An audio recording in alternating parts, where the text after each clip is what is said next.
Cross-Gendered Leisure Activity Project by Katherine Jean Madrigal.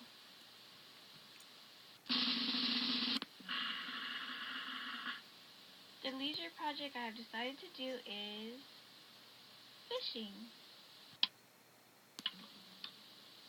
Why has it been predominantly for the opposite gender?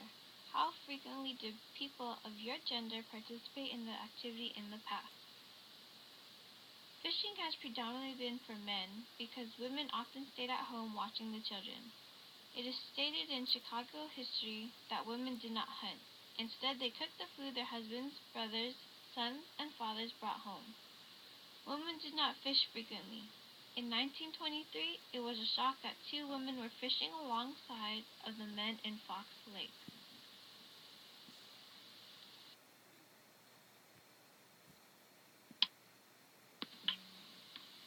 How frequently do women participate in the activity of fishing today?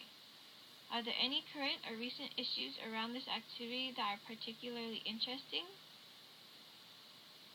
Women participate in this activity quite often. Now women fish for leisure and attend fishing derbies.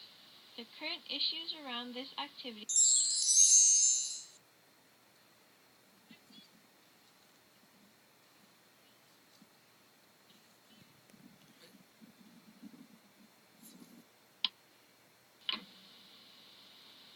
What are your theories as to why there may or may not have been historical changes in participation? I believe there has been historical changes in the participation. There is a theory that Dame Juliana Berners wrote a book about fishing. This book was a guide on how to fish and how to make the fishing tools.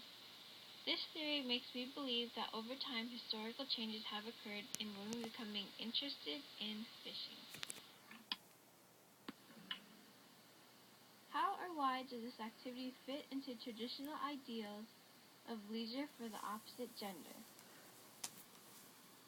In the past, the majority of people fishing were men.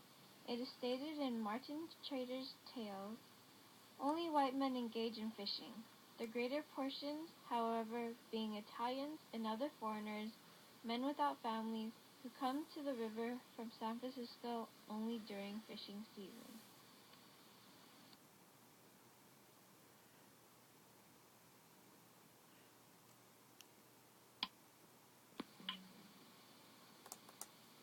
How does your experience with the cross-gendered activity relate to class material covered? According to Woman the Hunter by Mary Zeistand, in establishing women as essentially biophilic and nurturing, radical feminism stresses women's incapacity for violent aggression, aside from isolated cases of self-defense against batterers. In the past, women participated in fishing, but not as often as men. This experience helped me attempt a leisure project that is not considered nurturing. The stereotype of why women did not participate in fishing was because hunting was considered an aggressive action. Why had you not participated in this activity before? What constraints might you have felt or had? I had not participated in this activity before because I do not like the process of catching or killing a fish. Don't get me wrong, I enjoy eating fish, beef, and chicken. I just feel bad when I see animals die. According to Kristen Conger, the fishing industry has taken steps of its own to reduce its environmental footprints. I think I'll continue to allow the industry to do the fishing for me. What insights into leisure for your gender and the opposite gender were gained? The insights into leisure that I have gained is a better understanding to why people in general like to fish. According to Robert Havinghertz and Kenneth Fagenbaum, leisure has generally but vaguely been a source of satisfaction and even delight. Men and women get a sense of delight from the act of fishing. Because I didn't enjoy it as much doesn't mean it's not considered a leisure. Something that I have learned was according to From Farm to Factory, when mills turned into factories, men had more time on their hands and began to fish for leisure. I can understand how fishing can be relaxing for some people.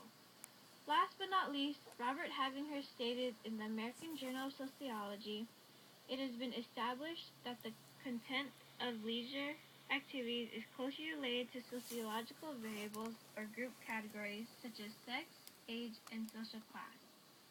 The leisure in fishing has been categorized by many factors, but over the years, almost every category of humankind participates in the activity.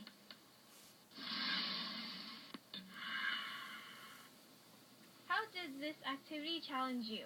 What were your feelings while you participated? Would you participate in this activity again?